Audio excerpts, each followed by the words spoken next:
Hello dear students, welcome back. तो आज हम लोग स्टार्ट करेंगे हमारा इलेक्ट्रिकल मशीन्स का पहला सेगमेंट, दैट इज ट्रांसफार्मर। ठीक है, ट्रांसफार्मर के साथ साथ यहाँ पे एक चीज लिखी हुई है, फैराडे एक्सपेरिमेंट। इसको पढ़ने के पहले मैं थोड़ा सा आपको हिस्ट्री में ले जाना चाहूंगा और हिस्ट्री में जाके हम लोग कुछ चीजों को देखेंगे। तो सबसे पहला देखो, जनरेशन करना इंपॉर्टेंट नहीं है, इलेक्ट्रिसिटी को जनरेट करना ठीक है इंपॉर्टेंट तो है, बट जब तक उसका यूज नहीं है, जब तक उसका यूटिलाइजेशन नहीं, किसी भी इलेक्ट्रिसिटी का जनरेशन हो जाएगा, बट अगर उसका यूटिलाइजेशन नहीं है तो जनरेशन क्या है, वेस्ट है।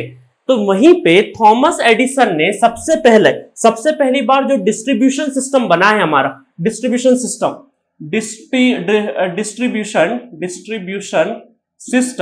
सबसे पहली बार किसने बनाया है? सबसे पहली बार थॉमस एडिसन। ठीक है, इनका नाम सुना होगा आपने, थॉमस एडिसन ने क्या करा, पहले डिस्ट्रीब्यूशन कंपनी बनाई या डिस्ट्रीब्यूशन सिस्टम बनाया थॉमस एडिसन ने। कहां पे? यूनाइटेड स्टेट्स में। और कौन सी सिटी में? न्यूयॉर्क में। और कब? सितंबर 1882। ठीक है, और यहां पे कहां पे? न्यूयॉर्क में बनाया। और इन्होंने घर घर तक इलेक्ट्रिसिटी पहुंचाने का काम किया। कितने वोल्ट पे? तो यहां पे देखो, ये जनरेटर बनाया होगा इन लोगों ने, जनरेटर या डिस्ट्रीब्यूशन सिस्टम। तो यहां से 120 वोल्ट से लगा के हम लोग कहां पहुंचा रहे हैं? हाउसेस तक, इंडिविजुअल हाउस तक पहुंचाया हमने, बट इसमें क्या हुआ, दिक्कत थी। 120 वोल्ट डीसी का नेचर है। ठीक है, इसमें दिक्कत क्या हुई, इतने लो वोल्टेज पे जब हम लोगों ने इलेक्ट्रिसिटी पहुंचाना स्टार्ट किया, तो जैसे ही हमको पता है कि अगर वोल्टेज कम है तो करंट क्या हो जाएगा, ज्यादा हो जाएगा। जिसके कारण क्या हुआ, जिसके कारण यहां पे पावर लॉस I²R जो कि होता है, वो भी क्या हो गया, बढ़ गया पावर लॉस। अगर 2 गुना करंट बढ़ा तो 4 गुना क्या बढ़ा, पावर लॉस बढ़ा। और उसी के साथ साथ क्या हो गया, वोल्टेज ड्रॉप भी बहुत ज्यादा हुआ, ह्यूज वोल्टेज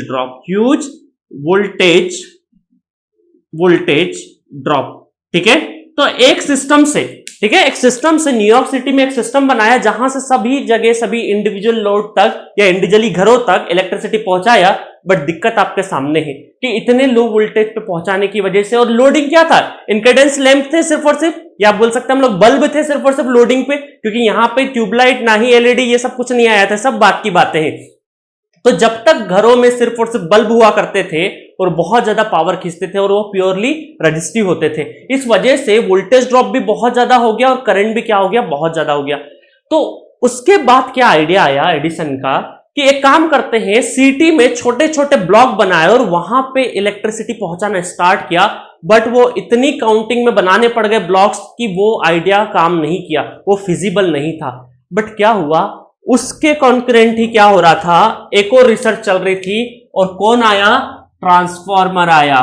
ठीक है, कौन आया, ट्रांसफार्मर आया, और इसने सारी प्रॉब्लम का सॉल्यूशन दे दिया। क्योंकि ट्रांसफार्मर ने क्या किया कि सबसे पहली चीज, अभी हम लोग एक्सपेरिमेंट वगैरह सब में देखेंगे, सबसे पहली चीज ये चलता है एसी पे, सिर्फ और सिर्फ अल्टरनेटिंग करंट पे, डीसी पे नहीं चलता था उस टाइम तक। ठीक है, तो एसी पे चलने वाला है ट्रांसफार्मर, और इसके लिए एसी सिस्टम, ये मैंने सिंबॉलिक एसी बना दिया। ठीक है, ये डीसी है, प्लस माइनस बोल सकते हैं हम लोग डीसी। यहां पे पता चला कि हमारे पास अगर जनरेशन कर दे, क्योंकि जनरेशन बहुत ज्यादा वोल्टेज पे हो नहीं सकता है, तो जनरेशन अगर हम लोग 11 से लगा के 25 किलो वोल्ट तक कर दें किसी तरह, और अगर मुझे कहां तक पहुंचाना है, बहुत लॉन्ग ट्रांसमिशन करना है, तो हम क्या कर सकते हैं, बीच में एक ट्रांसफार्मर लगा देंगे। ये कौन सा हो जाएगा, स्टेप अप ट्रांसफार्मर हो जाएगा, जो कि 25 या 11 से, सपोज करो 25 या 11 से कहां पहुंचा देगा, ये सीधा हम लोग 11 से कहां पहुंच जाएंगे, 400 किलो वोल्ट तक भी पहुंचा सकता है। और जितना मर्जी चाहे आप ट्रांसमिशन ले लीजिए, और जब आपको यूटिलाइज करना हो तो 1 बाय 1 करके, डिपेंडिंग ऑन द सिचुएशन कि 400 किलो वोल्ट से आप जितना चाहो, चाहे 220 चाहे हम लोग, या फिर 132 चाहे, या फिर हम लोग जितना भी चाहे, 220 से अगेन मैं डायरेक्टली अभी लिख देता हूं कि 11 किलो वोल्ट, और वहां से भी और भी छोटे छोटे। तो इसके बाद पहला ट्रांसफार्मर स्टेप अप, उसके बाद सारे ट्रांसफार्मर क्या हुए, स्टेप डाउन। सारे क्या हुए, स्टेप डाउन होते होते होते होते हमें जितने वोल्टेज पे इलेक्ट्रिसिटी चाहिए वो हम लोग निकाल सकते हैं। तो देखो क्या हुआ, इतने हाई वोल्टेज पे ट्रांसमिशन की वजह से कुछ फायदे हुए कि जो भी पावर है वो प्रोपोर्शनल टू वोल्टेज स्क्वायर हो गया। मतलब कि 2 गुना अगर वोल्टेज बढ़ गया तो 4 गुना क्या बढ़ गया, पावर ट्रांसमिशन बढ़ गया। और पावर लॉस क्या हुआ, power loss depend on the current square. तो क्या बोल सकते हैं हम लोग कि अगर वोल्टेज बढ़ा तो करंट क्या हो गया, कम हो गया। तो इसके साथ में अगर वोल्टेज बढ़ा तो पावर ट्रांसमिशन 4 गुना हो गया, 2 गुना, और 2 गुना करंट कम हुआ तो पावर लॉस क्या हो गया, 4 गुना कम हो गया। तो ये फायदे हुए कि वोल्टेज ड्रॉप भी नहीं था। और ये आज जो भी सिस्टम हम लोग एसी का देख रहे हैं आज के टाइम पे, ये सब किसकी वजह से, बिकॉज ऑफ ट्रांसफॉर्मर की वजह से ही एसी सिस्टम एग्जिस्ट कर रहा है आज की तारीख में। क्योंकि वो क्या कर रहा है, ट्रांसफॉर्मर के कारण ही इतने कम वोल्ट पे जनरेट होने के बावजूद हम लोग लंबी दूरी तक ट्रांसमिशन कर सकते हैं बिकॉज ऑफ ट्रांसफॉर्मर। तो अब आपको पता चल गया होगा कि कितना बड़ा रोल है, क्योंकि यहां पे ट्रांसफॉर्मर की एब्सेंस के कारण ये थॉमस एडिसन घर घर तक डीसी नहीं पहुंचा पाए। नहीं तो थॉमस एडिसन बड़े स्ट्रॉन्ग बिलीवर थे डीसी के बहुत ज्यादा स्ट्रॉन्ग बिलीवर थे। और उसी के टाइम पे निकोला टेस्ला क्या थे, एसी के बिलीवर थे, और उन्होंने एसी को सच करके दिखाया था। ठीक है, तो ये थोड़ा हिस्टोरिकल वे बता दिया आपको। एक चीज बतानी थी मुझे बस कि ट्रांसफॉर्मर का क्या इंपॉर्टेंस है।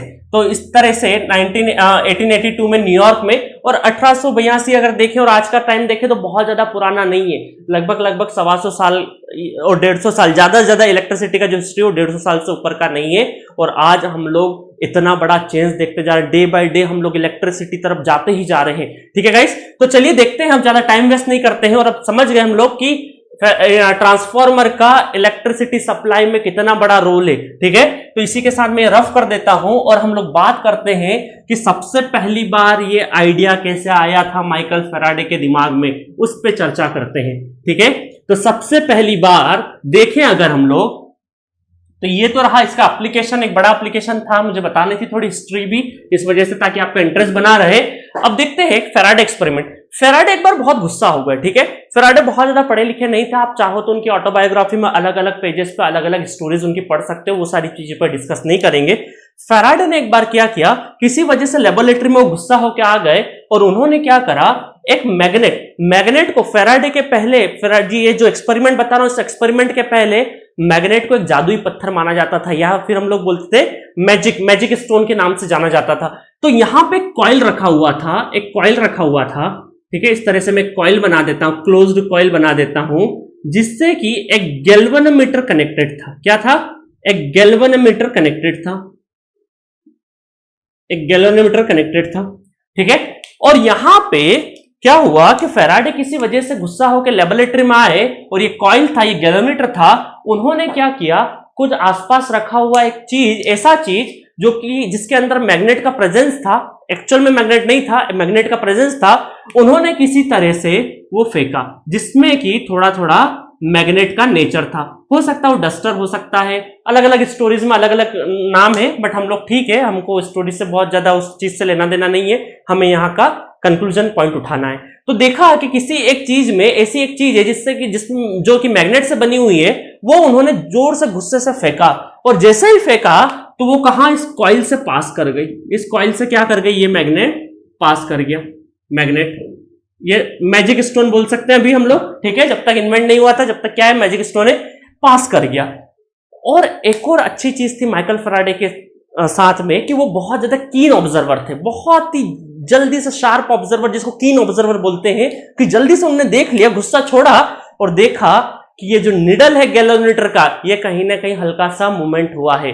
तो इसका मतलब उन्होंने क्या करा, वापस से उसको लेके आए, मैग्नेट को वापस से फेंका, वापस से देखा कि जो गैल्वेनोमीटर का जो निडल है ये मूवमेंट कर रहा है, जबकि कोई भी फिजिकल कांटेक्ट नहीं हो रहा है। आरी बात समझ में, उन्होंने आइडिया पिक कर लिया, कुछ ना कुछ तो हो रहा है, मिस हैपनिंग या कुछ ना कुछ हैपनिंग हो रहा है इसके अंदर, जो कि मुझे पता लगाना है। तो असल में हुआ क्या, उन्होंने मार्केट से बहुत सारे मैग्नेट खरीद के लाए और उन्होंने क्या करा कि छोटे बड़े साइज के अलग अलग जो भी मैजिक स्टोन थे, जो कि मैग्नेट बोले गए बाद में, उनको फेंकना स्टार्ट किया। तो उन्होंने पता किया कि साइज ऑफ मैग्नेट, उन्होंने क्या पता किया कि साइज ऑफ मैग्नेट, अगर साइज ऑफ मैग्नेट बदल बदल के फेंके साइज ऑफ मैग्नेट, तो ये जो डिफ्लेक्शन हो रहा है, ये जो डिफ्लेक्शन हो रहा है साइज ऑफ मैग्नेट की वजह से, उसमें साइज ऑफ मैग्नेट की वजह से जो भी डिफ्लेक्शन हो रहा है उसमें कम ज्यादा हो रहा है, डिफ्लेक्शन का इंटेंसिटी पे अंतर पड़ रहा है जब मैं मैग्नेट के छोटे साइज या बड़े साइज निकाल रहा हूं इसके अंदर से, इसके अंदर से मैं थ्रो कर रहा हूं कॉइल के अंदर से,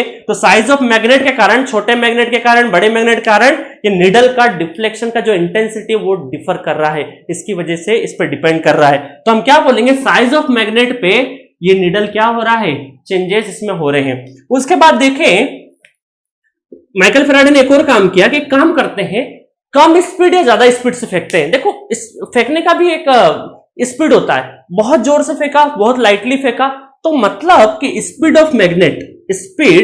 ऑफ मैग्नेट कम या ज्यादा से अगर देख रहे हैं या बहुत तेजी से पास हो रहा है तो डिफ्लेक्शन कुछ और है, और बहुत कम स्पीड से जा रहा है तो डिफ्लेक्शन कुछ और है। इसका मतलब स्पीड ऑफ मैग्नेट से भी क्या है, इस डिफ्लेक्शन में अंतर आ रहा है। उसके बाद देखा कि कॉइल का साइज बदलते हैं, ठीक है, अब छोटा साइज का कॉइल था, अब बड़ा साइज का कॉइल लेके आते हैं, तो देखा कि साइज ऑफ कॉइल अगर बदल रहे हैं तो उससे भी क्या हो रहा है, डिफ्लेक्शन में अंतर आ रहा है। बट उन्होंने देखा कि अगर इसको मोड़ दिए, कभी क्या है, सर्कुलर पाथ है, अगर उसको सेम लेंथ की कॉइल को अगर मैं मोड़ दूं, शेप चेंज कर दूं, इसका सर्कुलर रख दूं या कुछ और रख दूं, तो क्या हो जाएगा, यहां पे शेप ऑफ द कॉइल से अंतर नहीं पड़ रहा है, मतलब कि क्लोज्ड होना चाहिए, शेप कुछ भी हो, ठीक है। तो हम लोग कंपैरिजन भी दो इक्वल लेंथ के शेप्स की ही बात कर रहे हैं। अब ऐसा नहीं कि आप साइज पे आ जाओ, फिर तो साइज हो गया ना, वो साइज ऑफ कॉइल हो गया, ठीक है। सेम साइज की अगर कॉइल को अगर शेप बदल दे तो ज्यादा अंतर नहीं पड़ रहा है। इसका मतलब सिर्फ और सिर्फ आपको अंतर किससे पड़ रहा है, तीन चीजों से अंतर पड़ रहा है। और ये डिफ्लेक्शन जो हो रहा है, देखो ये डिफ्लेक्शन है, करंट का डिफ्लेक्शन, इसके अंदर कहीं ना कहीं करंट बिना प्रेशर के तो फ्लो होने से रहा, मतलब कि इसके अंदर कहीं ना कहीं इंड्यूस्ड वोल्टेज हो रहा होगा, कहीं ना कहीं यहां पे प्लस माइनस पॉलिटिक, कुछ भी पॉलिटिक हो सकती है, अभी पॉलिटिक की तो बात ही नहीं, मतलब यहां पे कोई इंड्यूस्ड ईएमएफ हो रहा होगा। देखो अंदर की साइड किसी कॉइल के, क्लोज लूप कॉइल के अंदर अगर पोटेंशियल डेवलप होता है उसको बोलते हैं हम लोग इंड्यूस्ड कॉइल, है ना, किसी की वजह से इंड्यूस्ड हो रहा है उसके अंदर। तो इसका मतलब है जो डिफ्लेक्शन आ रहा होगा ये किसकी वजह से आ रहा होगा, एक इंड्यूस्ड ईएमएफ की वजह से हो रहा होगा। और यहीं से फैराडे एक्सपेरिमेंट हुआ है और यहीं से बना है फैराडे लॉ। यहीं से क्या बना है, फैराडे लॉ। और फैराडे लॉ ने क्या बोला है, फैराडेस लॉ, ठीक है, ध्यान से देखना इस लॉ की अलग अलग बातें। The magnitude of induced EMF, the magnitude of induced EMF is equal to the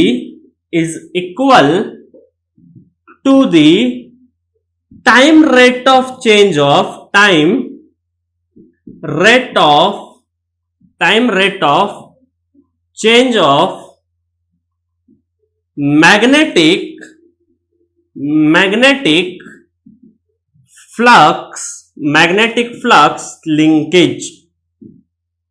magnetic flux linkage। तो यहां से ये स्टेटमेंट बना, that is Faraday law. The magnitude, underline करने वाला वर्ड है, द मैग्नीट्यूड किसकी बात करी है, सिर्फ मैग्नीट्यूड की बात करी, पोलरिटी की बात नहीं करी है। The magnitude of induced EMF is equal to the time rate of change of magnetic flux linkage। बोलना बहुत जरूरी है, जो भी underline, magnitude and flux linkage, very very important terminology, ठीक है, इस लॉ की बहुत बड़ी टर्मिनोलॉजी, मैग्नीट्यूड और फ्लक्स लिंकेज।